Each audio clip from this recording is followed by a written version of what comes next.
Hello students, welcome to our channel. Please all of you subscribe and watch the videos.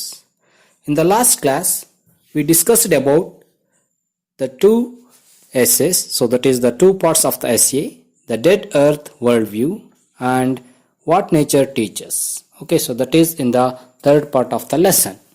But today we are going to move to the another one part. So that is the fourth part of the essay.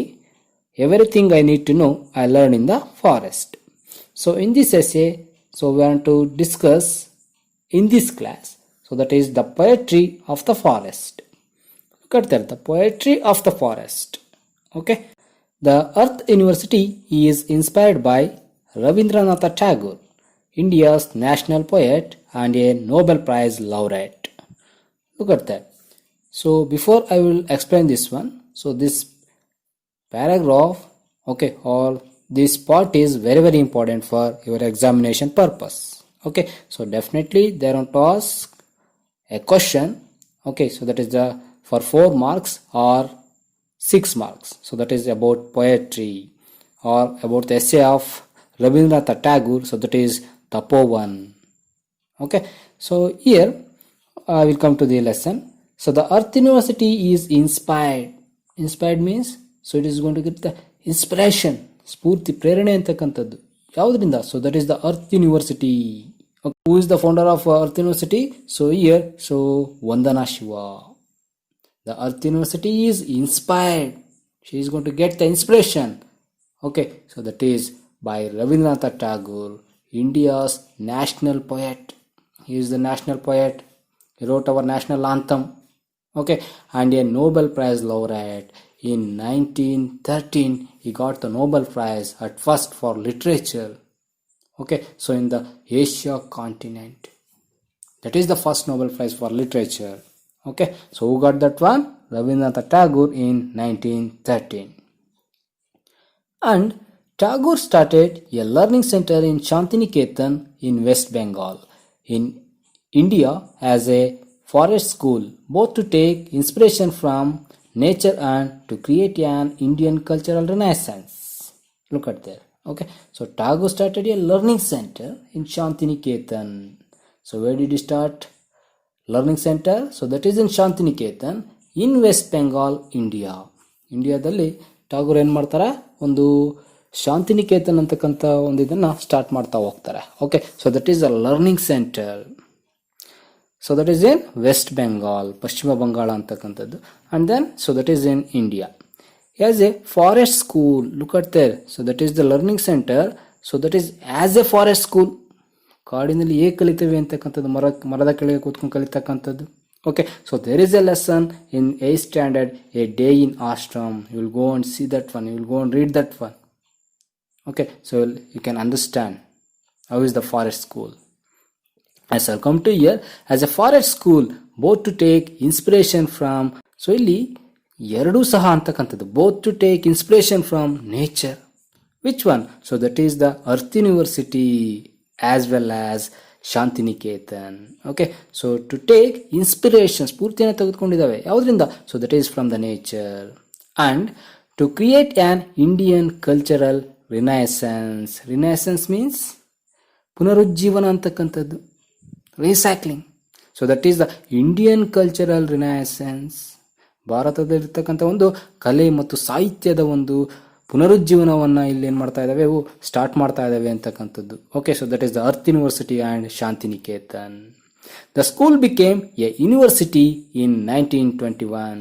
Look at that, that Shantiniketan learning centre, okay, so became a university in 1921.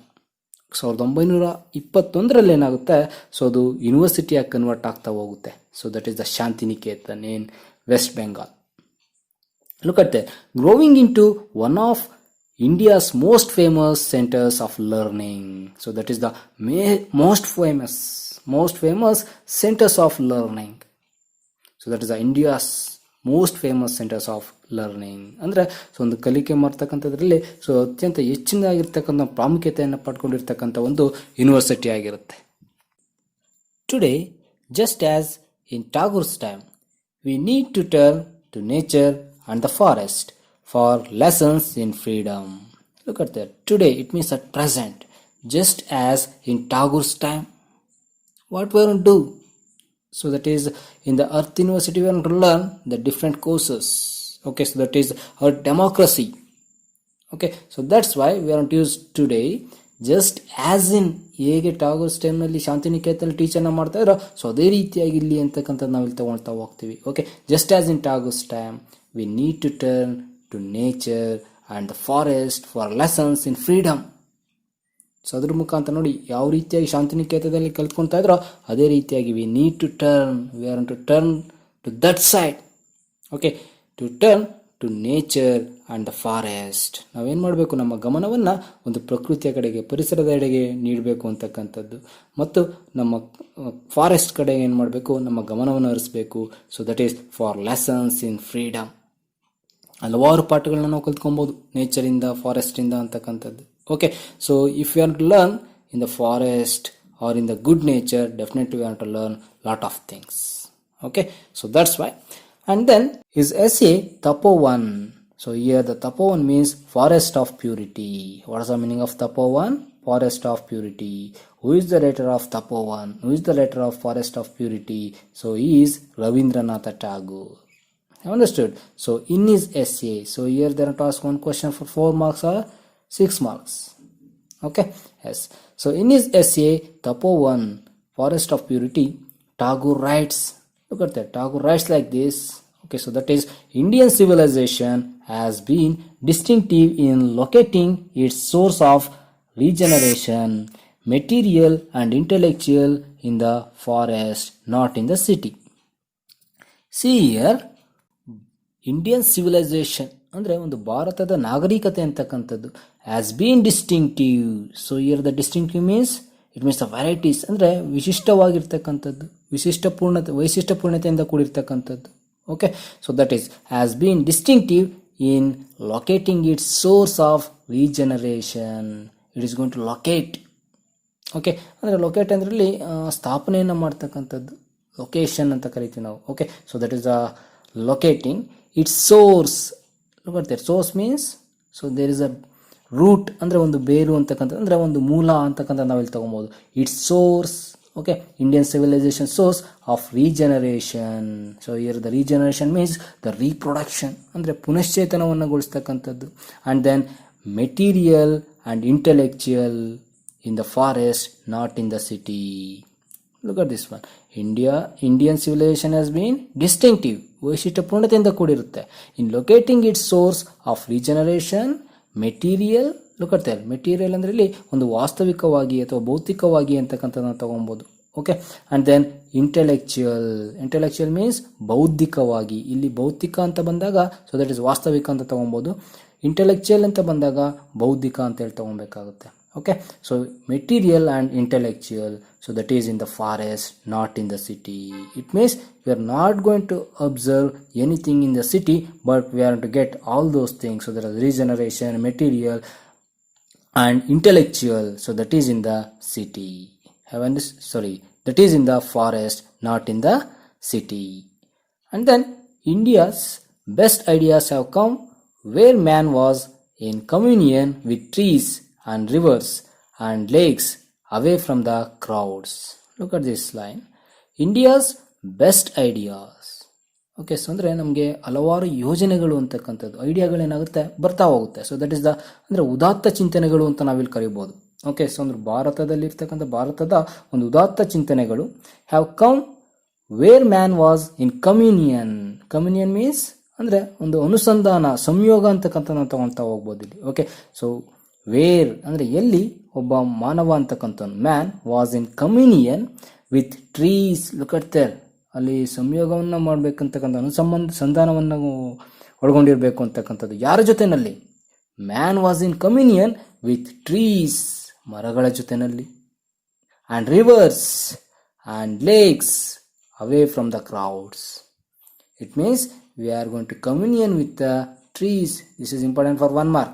Trees and rivers, ಮರಗಳ ಜೊತೆ, ನದಿಗಳ ಜೊತೆ ಮತ್ತು ಸರೋವರಗಳ ಜೊತೆ ನಾವೇನು ಮಾಡಬೇಕು, ಒಂದು ಕಮ್ಯೂನಿಯನ್ನ ಬೆಳೆಸ್ಕೊಳ್ತಾ ಹೋಗಬೇಕು ಅನ್ನೋದನ್ನು ಹೇಳ್ತಾ ಹೋಗ್ತಾರೆ. But away from the crowds. Okay, so ಇಲ್ಲಿ ಜನದಟ್ಟಣೆ ಅಂತಕ್ಕಂಥದ್ದು, ಗುಂಪು ಅಂತಕ್ಕಂಥದ್ದು ಏನಿದೆ ಅವುಗಳಿಂದ ದೂರ ಇರಬೇಕು ಅಂತಕ್ಕಂಥ ಮಾತನ್ನ ಹೇಳ್ತಾ ಹೋಗ್ತಾರೆ.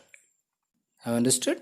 So that is away from the crowds. Crowds means ಜನದಟ್ಟಣೆ ಆಗಿರ್ತಕ್ಕಂಥದ್ದಿಂದ ದೂರ ಇರಬೇಕು ಅನ್ನೋದು. And the peace of the forest has helped the intellectual evolution of man. Look at that, the peace of the forest ಅಂದರೆ ಅರಣ್ಯದ ಒಂದು ಶಾಂತತೆ ಅಂತಕ್ಕಂಥದ್ದು. ಸೊ ದಟ್ ಈಸ್ ಪೀಸಬಲ್ ಅಂತಕ್ಕಂಥದ್ದು ಅಂದರೆ ಶಾಂತಿಯಿಂದ ಕೂಡಿರುತ್ತೆ ಒಂದು ಫಾರೆಸ್ಟ್ ಅಂತಕ್ಕಂಥದ್ದು. Has helped the intellectual evolution of man ಅಂದರೆ ಇಂಟೆಲೆಕ್ಚುಯಲ್ ಅಂದರೆ ನಿಮ್ಗೆ ಹೇಳಿನಿ, ಬೌದ್ಧಿಕವಾಗಿರ್ತಕ್ಕಂಥ ಒಂದು evolution. It means the development ಅಂದರೆ ವಿಕಸನ ಅಂತಕ್ಕಂಥದ್ದನ್ನ ನಾವಿಲ್ಲಿ ಕರಿಬೋದು. ಓಕೆ, ಬೆಳವಣಿಗೆ ಅಂತಕ್ಕಂಥದ್ದನ್ನು ಕರಿಬೋದು. Okay, internally the man is going to get the evolution, development. Okay, and the culture of the forest has fueled the culture of Indian society. Look at that, the culture of the forest. Definitely we want to observe the different types of culture in the forest. So especially our Indian forests. Okay, so that's why has fueled. Fueled means here ಅಂದ್ರೆ ಒಂದು ಬೆಳಗಿಸೋದು ಅಂತಕ್ಕಂಥ ನಾವು ತಗೊಳ್ಬೇಕಾಗುತ್ತೆ ಇಲ್ಲಿ. Okay, fuel. Okay, fueled the culture of Indian society. Definitely. Okay, so this is the real fact. There is no culture in the city. There is culture, but there are different types of culture. But when we want to see in the forest, okay, so there we want to observe the tribal people. They're only the real culture. Okay, so that is in the forest. The culture that has arisen from the forest has been influenced by the diverse process of renewal of life, which are always at play in the forest, varying from species to species, from seasons to season, in sight and sound and smell. Look at that. The culture that has arisen.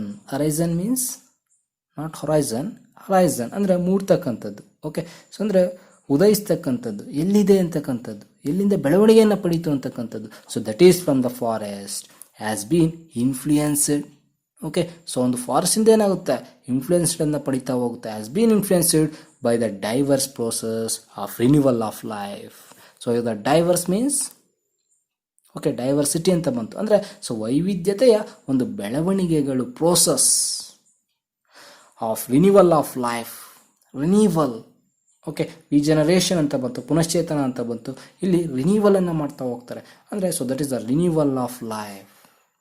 Okay, ಅಂದರೆ ಒಂದು ನವೀಕರಣಗೊಳ್ತಕ್ಕಂಥದ್ದು ಯಾವುದು, so that is our life. Diverse process of renewal of life which are always at play in the forest. So that is gone to play in the forest only. That is always at play in the forest, varying from species to species. ಲುಕತ್ತೆ, ಅದು ಯಾವಾಗಲೂ ಸಹ ಇರುತ್ತೆ, ಫಾರೆಸ್ಟಲ್ಲೇ ಇರುತ್ತೆ ಅಂತಕ್ಕಂಥದ್ದು. So that is there is we are going to observe there is different. Okay, ಅಂದರೆ ಅಲ್ಲಿ ಒಂದು ರೀತಿಯಾಗಿರ್ತಕ್ಕಂಥ ಮಾರ್ಪಾಡಿದೆ ಅಂತಕ್ಕಂಥದ್ದು ನಾನು ನೋಡ್ತಾ ಹೋಗ್ಬೋದು. ಯಾವ ರೀತಿಯಾಗಿರ್ತಕ್ಕಂಥ ಒಂದು ಮಾರ್ಪಾಡು, ಬದಲಾವಣೆ ಇದೆ ಅಂತಕ್ಕಂಥದ್ದನ್ನ ನೋಡ್ಬೋದು ಅಂದರೆ so that is from species to species. Species means ಒಂದು ಪ್ರಭೇದದಿಂದ ಪ್ರಭೇದಕ್ಕೆ ಬದಲಾವಣೆಯನ್ನು ನಾವು ಅಬ್ಸರ್ವನ್ನು ಮಾಡ್ಬೋದು. ಫ್ರಮ್ ಸೀಸನ್ಸ್ ಟು ಸೀಸನ್ ಅಂದರೆ ಕಾಲದಿಂದ ಕಾಲಕ್ಕೆ. ಓಕೆ, ಸೊ ಏನು ಮಾಡ್ಬೋದು ನಾವಿಲ್ಲಿ, ಬದಲಾವಣೆ, ವೇರಿಯಿಂಗ್. ಓಕೆ, ಸೊ ಬದಲಾವಣೆ ಹೇಗಿದೆ, ಚೇಂಜ್ ಹೇಗಿದೆ ಅಂತಕ್ಕಂಥದ್ದನ್ನು ನಾವು ಅಬ್ಸರ್ವನ್ನು ಮಾಡ್ತಾ ಹೋಗ್ಬೋದು. Okay, insight, look at there. Insight means view, ಒಂದು ದೃಷ್ಟಿನಲ್ಲಿ. And sound. Okay, so there is sound ಅಂದರೆ ಶಬ್ದದಲ್ಲಿ. ಆ್ಯಂಡ್ ಸ್ಮೆಲ್ ಅಂದರೆ ವಾಸನೆಯಲ್ಲಿ. ಅಂದರೆ so we want to get these things, sight, sound and smell. ಇವೆಲ್ಲದರಲ್ಲೂ ಸಹ ನಾವು species to species and seasons to season we want to get varying. Okay, so that is in sight, sound and smell. The unifying principle of life in diversity of democratic pluralism thus became the principle of Indian civilization. Look at that, the unifying principle. Unifying means it means the single. ಅಂದರೆ so ಒಂದು ಹೊಂದಾಣಿಕೆಯ ತತ್ವ ಅಂತಕ್ಕಂಥದ್ದು. ಯಾವುದರ ಹೊಂದಾಣಿಕೆಯ ತತ್ವ? So that is the unifying principle of life, ಜೀವನದ ಹೊಂದಾಣಿಕೆಯ ತತ್ವ ಅಂತಕ್ಕಂಥದ್ದು. So that is in diversity. Okay, so of democratic pluralism. Democratic pluralism means democracy ಅಂತ ಕರಿತೀವಿ, ಅಂದರೆ ಒಂದು ಪ್ರಜಾಪ್ರಭುತ್ವ. ಪ್ಲೂರಲಿಸಮ್ ಮೀನ್ಸ್ ಬಹುತ್ವವಾದ ಅಥವಾ ಸಿದ್ಧಾಂತ ಅಂತಕ್ಕಂಥ ನಾವಿಲ್ಲಿ ಕರಿಬಹುದು. ಅಂದರೆ ಪ್ರಜಾಪ್ರಭುತ್ವದ ಒಂದು ಬಹುತ್ವವಾದಂತಹ ಒಂದು ಸಿದ್ಧಾಂತ ಅನ್ನೋದನ್ನ ನಾವಿಲ್ಲಿ ನೋಡ್ತಾ ಹೋಗ್ಬೋದು. So of democratic pluralism thus became the principle of Indian civilization. So this is the unifying principle of life in diversity. So this is okay. So of democratic pluralism thus became the principle of Indian civilization. Okay. So ಇದನ್ನು ನಾವಿಲ್ಲಿ ಒಂದು ಮೂಲ ತತ್ವ ಅಂತಕ್ಕಂಥದ್ದು became principle of Indian civilization. ಯಾವುದರ ಮೂಲ ತತ್ವ ಅಂದ್ರೆ ಇಲ್ಲಿ ನಾಗರಿಕತೆ, ಭಾರತದ ನಾಗರಿಕತೆ ಏನಿದೆ, ಸೊ ಅದರ ಒಂದು ತತ್ವ ಅಂತಕ್ಕಂಥ ನಾವಿಲ್ಲಿ ತಿಳ್ಕೊಳ್ತಾ ಹೋಗ್ಬೋದು. So that will change became the principle of it is this unity in diversity. So there is unity ಅಂದ್ರೆ ಏಕತೆ ಇದೆ. ಎಲ್ಲಿ? ವೈವಿಧ್ಯತೆಯಲ್ಲಿ ಏಕತೆ ಇದೆ ಅಂತಕ್ಕಂಥದ್ದು. ಓಕೆ, ನಾವು ಅದನ್ನು ನಮ್ಮ ಭಾರತದಲ್ಲಿ ನೋಡ್ತಾ ಹೋಗ್ಬೋದು. ಅಂದರೆ ಎಷ್ಟೊಂದು ರಾಜ್ಯಗಳಿದ್ದಾವೆ, ಬೇರೆ ಬೇರೆ ರೀತಿಯಾಗಿರ್ತ ಭಾಷೆ ಇದೆ, ಅದರಲ್ಲಿ ನಾವು ಐಕ್ಯತೆಯನ್ನು ಕಾಳ್ತಾ ಹೋಗ್ತೀವಿ. ಗಣರಾಜ್ಯ ಅಂತ ಹೇಳ್ಬಿಟ್ಟು ನಾವು ಕರಿತಾ ಹೋಗ್ತೀವಿ. Okay, so unity in diversity that is the basis of both ecological sustainability. Look at that, ecological. Okay, so all of you know what is the meaning of ecological. And then sustainability ಅಂದ್ರೆ ಒಂದು ಸಂರಕ್ಷಣೆ ಆಗಿರ್ತಕ್ಕಂಥ ಆಧಾರವಾಗಿರ್ತಕ್ಕಂಥ ecological sustainability and democracy. Okay, as diversity without unity becomes the source of conflict and contest. If look at there, so this is important for one mark. Diversity without unity. So there is diversity, ವೈವಿಧ್ಯತೆ ಅಂತಕ್ಕಂಥದ್ದು ಇರುತ್ತೆ, ಆದರೆ there is no unity. Okay, so without unity, ಅಲ್ಲಿ unity ಇಲ್ಲ ಅಂದರೆ, ಹೊಂದಾಣಿಕೆ ಇಲ್ಲ ಅಂದರೆ, ವೈವಿಧ್ಯತೆ ಇರುತ್ತೆ ಆದರೆ ಹೊಂದಾಣಿಕೆ ಇರೋದಿಲ್ಲ. So that time becomes the source of conflict and contest. Okay, so there we want to observe source means ಅದಕ್ಕೆ ಒಂದು ಮೂಲ ಆಗುತ್ತೆ ಅಂತಕ್ಕಂಥದ್ದು. ಯಾವುದಕ್ಕೆ? ಸೊ ಸೋರ್ಸ್ ಆಫ್ ಕಾನ್ಫ್ಲಿಕ್ಟ್, ಒಂದು ಸಂಘರ್ಷಕ್ಕೆ, ಘರ್ಷಣೆಗೆ. And then contest, ವಾದ ವಿವಾದಕ್ಕೆ, ಜಗಳಕ್ಕೆ ಏನಾಗುತ್ತೆ? So it means that is called here the contest means dispute. Okay, so ಕಾರಣ ಆಗುತ್ತೆ ಅಂತಕ್ಕಂಥ ಮಾತನ್ನ ಇಲ್ಲಿ ಹೇಳ್ತಾ ಹೋಗ್ತಾರೆ. Okay, source of conflict and contest. Unity without diversity becomes ground for external control. But so if there is diversity without unity becomes a source of conflict and contest.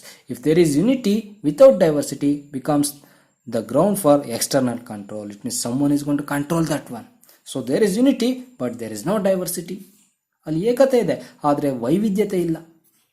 So ಹಾಗಾಗಿ so that is the ground for external control. ಅಂದರೆ ಬೇರೆಯವರು ಏನು ಮಾಡ್ಬೋದು, ಅದನ್ನು ಕಂಟ್ರೋಲನ್ನು ಮಾಡ್ಬೋದು, ನಿರ್ಬಂಧವನ್ನು ಮಾಡ್ಬೋದು. Okay, so ಅಂದರೆ ಬಾಹ್ಯ ನಿರ್ಬಂಧಕ್ಕೆ ಏನಾಗುತ್ತೆ, ಅಣಿಯನ್ನು ಮಾಡಿಕೊಡುತ್ತೆ ಅಂತಕ್ಕಂಥ ಮಾತನ್ನು ಇಲ್ಲಿ ಹೇಳ್ತಾ ಹೋಗ್ತೀವಿ. This is true of both nature and culture. ನೋಡಿ, ಇವೆರಡೂ ಸಹ diversity without unity and then unity without diversity. Okay, so what we understand here, so that is both nature and culture. So that is true. Nature it means ಪ್ರಕೃತಿಯಲ್ಲಿ, ಪರಿಸರದಲ್ಲಿ, ಮತ್ತೆ culture ಅಂದರೆ ಒಂದು ಕಲೆಯಲ್ಲಿರ್ಬೋದು. Okay, observe ಮಾಡ್ತಾ ಹೋಗ್ಬೋದು. ಎರಡರಲ್ಲೂ ಸಹ ಏನಾಗಿರುತ್ತೆ ಇಲ್ಲಿ, ಅದು ನಿಜ ಆಗಿರುತ್ತೆ ಅಂತಕ್ಕಂಥ ಮಾತನ್ನು ಹೇಳ್ತಾ ಹೋಗ್ತಾರೆ. The forest is A unity in its diversity. So when we want to observe the forest, so that time, so there is a unity in its diversity. So their diversity is also there, ವೈವಿಧ್ಯತೆ ಅಂತಕ್ಕಂಥದ್ದು ಇರುತ್ತೆ, and also there is a unity. We want to observe that one in the forest. And we are united with nature through our relationship with the forest. Look at this one, unity in its diversity and we are united. ನಾವೇನಾಗಿದ್ದೀವಿ, ಅದರಲ್ಲಿ ಸಂಯುಕ್ತವಾಗಿದ್ದೀವಿ, ಒಗ್ಗೂಡಿದ್ದೀವಿ ಅಂತಕ್ಕಂಥದ್ದು. With nature, ಯಾವುದರಲ್ಲಿ? ನೇಚರ್ನಲ್ಲಿ, ಪ್ರಕೃತಿಯಲ್ಲಿ. Through our relationship with the forest. Okay, so ಯಾವುದರಲ್ಲಿ, ಯಾವುದರ ಮುಖಾಂತರ ಅಂತ ಹೇಳಿದ್ರೆ ನಮ್ಮ ಒಂದು ರಿಲೇಷನ್ಶಿಪ್ನ ಮುಖಾಂತರವಾಗಿ. ಯಾರ ಜೊತೆನಲ್ಲಿ? With the forest. Have understood? Have understood?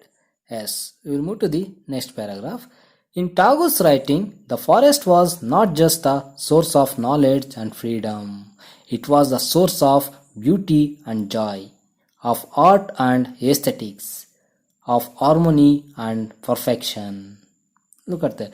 In Tagore's writing, he's going to write in TAPOVAN. Okay, so there, in Tagore's writings, the forest was not just the source of knowledge and freedom. Here, the forest, ಅಂದರೆ ಕಾಡು ಅಂತಕ್ಕಂಥದ್ದು, it is not only source of the knowledge and freedom. ನಾವು ಕೇವಲ ಜ್ಞಾನವನ್ನು ಮತ್ತು ಸ್ವಾತಂತ್ರ್ಯವನ್ನು ಮಾತ್ರ ಪಡೆಯೋದಿಲ್ಲ ಅದರಿಂದ. Okay, it is not the source, it was the source of beauty. ಕಟ್ತಾರೆ ಬ್ಯೂಟಿ ಅಂದರೆ ಸೌಂದರ್ಯದ ಒಂದು ಮೂಲ ಆಗಿದೆ ಅಂತಕ್ಕಂಥದ್ದು. And joy, we want to get the happiness.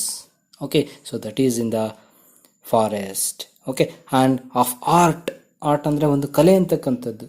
Okay, we want to C the poets, they want to write so many poems about nature. Okay, so here they want to write, so that is the art. ಅವ್ರದ್ದೇ ಆಗಿರ್ತಕ್ಕಂಥ ಕಲೆಯನ್ನು ಇಲ್ಲಿ ಅಳವಡಿಸ್ಕೊಂಡಿರ್ತಾರೆ. Okay, so ನೇಚರನ್ನು ನೋಡಿದ್ರೆ ನಮಗೆಲ್ಲ ರೀತಿಯಾಗಿರ್ತಕ್ಕಂಥ ಭಾವನೆಗಳು ಬರ್ತಾ ಹೋಗುತ್ತೆ ಅನ್ನೋದನ್ನು ಇಲ್ಲಿ ನೋಡ್ಬೋದು. And aesthetics, look at there. Aesthetics means ಒಂದು ಸೌಂದರ್ಯ ಶಾಸ್ತ್ರ ಅಂತಕ್ಕಂಥದ್ದು ತೊಗೊಬೋದು ಇಲ್ಲಿ. Of art, okay, source of art and aesthetics, like that we not take this one. Okay, it was the source of beauty and joy. It was the source of art and aesthetics.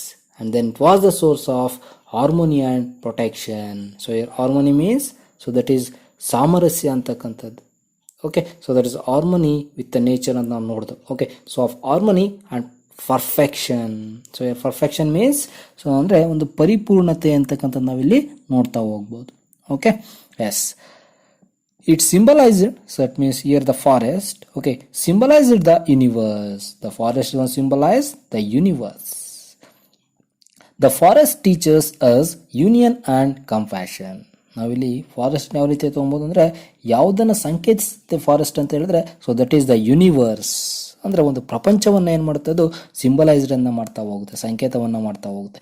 And the forest teaches us, ನಮ್ಗೆ ಏನನ್ನ teach ಮಾಡುತ್ತೆ ಅಂತ ಹೇಳಿದ್ರೆ, so that is union. Union ಅಂದರೆ ಒಂದು ಐಕ್ಯಮತದಿಂದ ಹೇಗಿರಬೇಕು ಅನ್ನೋದನ್ನು ಟೀಚ್ ಮಾಡ್ತಾ ಹೋಗುತ್ತೆ. And compassion, so these two words are important for 1 mark.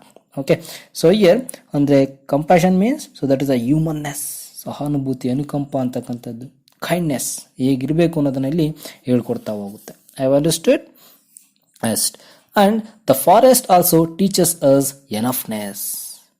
ಎನಫ್ನೆಸ್ means, so that is a satisfaction ಅಂದರೆ ಸಂತೃಪ್ತಿ ಅಂತಕ್ಕಂಥದ್ದನ್ನ ಇಲ್ಲಿ ಏನು ಮಾಡುತ್ತೆ, ಕಲಿಸ್ತಾ ಹೋಗುತ್ತೆ. ಟೀಚರ್ಸ್ ಅಸ್ ಎನಫ್ನೆಸ್, ಸಾಕಷ್ಟು ವಿಷಯಗಳನ್ನ ಏನು ಮಾಡ್ತಿದ್ದು ಕಲಿಸ್ತಾ ಹೋಗುತ್ತೆ. As a principle of equity, look at there.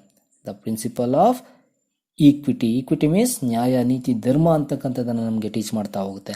How to enjoy the gifts of nature without exploitation and accumulation. ಗೊತ್ತೆ, so this is the principle of equity. How to enjoy the gifts. Gifts ಅಂದರೆ ಇಲ್ಲಿ ನಮಗೆ nature ಏನೆಲ್ಲ ಕೊಡುಗೆಯನ್ನು ಕೊಟ್ಟಿದೆ ಅದನ್ನು gifts of nature without exploitation, ಯಾವುದೇ ಶೋಷಣೆಯನ್ನು ಮಾಡ್ದಲೆ. ಆ್ಯಂಡ್ ಅಕ್ಯುಮಿಲೇಷನ್ ಅಂದರೆ ಯಾವುದೇ ರೀತಿಯಾಗಿರ್ತಕ್ಕಂಥ ಒಂದು ಗ್ಯಾದರ್, ಅಂದರೆ ನಾವಿಲ್ಲಿ ಒಂದು ಸಂಚಯನ ಅಂತ ಹೇಳ್ಬಿಟ್ಟು ಕರಿತೀವಿ. ಅಂದರೆ ಸೊ ಒಂದು ಸಂಗ್ರಹವನ್ನು ಮಾಡ್ತಕ್ಕಂಥದ್ದು, ಕ್ರೋಢೀಕರಣವನ್ನು ಮಾಡ್ತಕ್ಕಂಥದ್ದು, ಅದು ಯಾವುದನ್ನು ಮಾಡ್ದಲೆ, without exploitation and accumulation. Okay, so Tagore quotes from the ancient text written in the forest.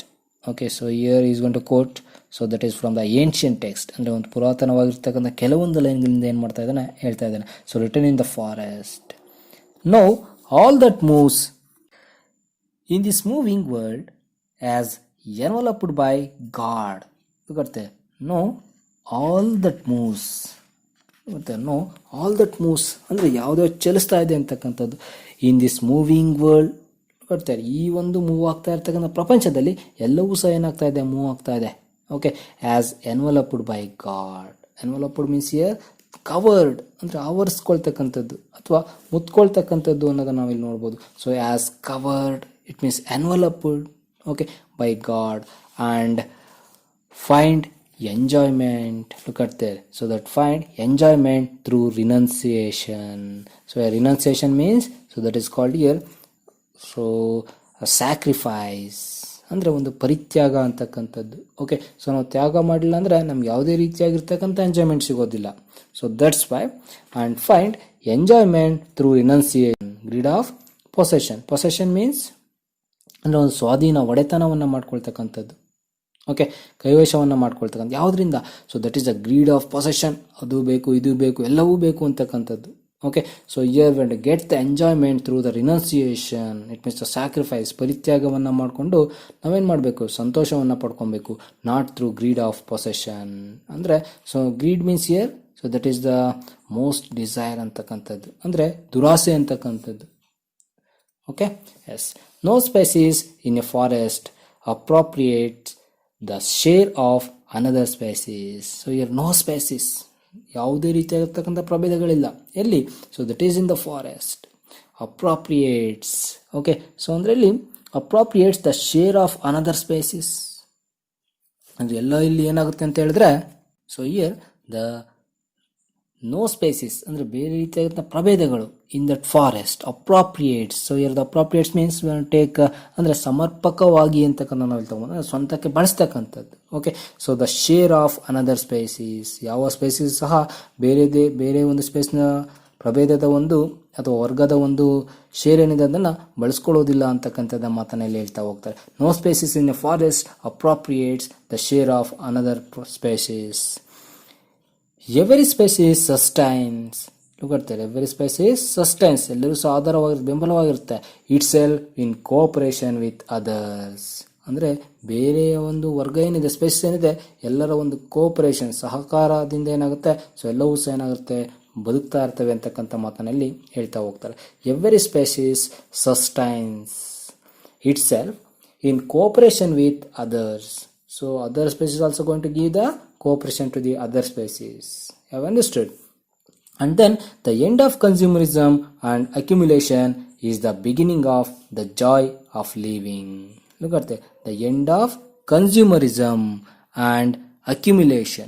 Consumerism means ಅಂದರೆ ಒಂದು ಕೊಳ್ಳುಬಾಕ ಸಂಸ್ಕೃತಿ ಅಂತಕ್ಕಂಥದ್ದು ನಾವಿಲ್ಲಿ ತಿಳ್ಕೊಬೋದು. The protection or promotion of the interest of consumers ಅಂದರೆ ನಮಗೆಲ್ಲ ಬೇಕು ಅಂತಕ್ಕಂಥದ್ದು ನಾವು ಇಲ್ಲಿ ಏನು ಮಾಡೋದು ಪಡ್ಕೊಳ್ತಾ ಹೋಗ್ತಕ್ಕಂಥದ್ದು, ಅದನ್ನು ನಾವಿಲ್ಲಿ ಕೊಳ್ಳುಬಾಕ ಸಂಸ್ಕೃತಿ ಅಂತ ಹೇಳ್ಬಿಟ್ಟು ಕರಿತಾ ಹೋಗ್ತೀವಿ. So here the end of consumerism and accumulation. Accumulation means collection, ಸಂಗ್ರಹವನ್ನು ಮಾಡ್ತಕ್ಕಂಥದ್ದು, okay. So that is here these two, if we are going to end these two, consumerism and accumulation, so that is the beginning of the joy of living. So that is okay. So there only we have to observe. So there is okay beginning of the joy of living. ಅಲ್ಲೇನಾಗುತ್ತೆ ನಮಗೆ ಒಂದು ಆನಂದಕರವಾಗಿರ್ತಕ್ಕಂಥ ಜೀವನ ಸಿಗುತ್ತೆ ಅಂತಕ್ಕಂಥ ಮಾತನ್ನ ಇಲ್ಲಿ ಹೇಳ್ತಾ ಹೋಗ್ತಾರೆ. Okay, have understood this one? Yes. We'll move to the last paragraph. The conflict between greed and compassion, conquest and cooperation, violence and harmony that Tagore wrote about continues today. And it is the forest that can show us the way beyond this conflict. Look at that. The conflict ಅಂದರೆ ಒಂದು ಘರ್ಷಣೆ ಅಂತಕ್ಕಂಥದ್ದು, ಒಂದು ದ್ವಂದ್ವತೆ ಅಂತಕ್ಕಂಥದ್ದು. Between greed and compassion ಅಂದರೆ ದುರಾಸೆ ಮತ್ತು ಅನುಕಂಪ, ಸಹಾನುಭೂತಿ. And conquest and cooperation. Look at that. So there is a conflict between greed and compassion. ದುರಾಸೆ ಮತ್ತು ಅನುಕಂಪದ ನಡುವೆ ಏನಿದೆ, ಒಂದು ಘರ್ಷಣೆ ಅಂತಕ್ಕಂಥದ್ದು ಏರ್ಪಡ್ತಾ ಹೋಗುತ್ತೆ. And again the conflict between greed and compassion, conquest and cooperation. Look at that. Conquest means win ಅಂತಕ್ಕಂಥದ್ದು, ಗೆಲುವು. ಆ್ಯಂಡ್ ಕೋಆಪರೇಷನ್ ಸಹಕಾರ ಅಂತಕ್ಕಂಥದ್ದು.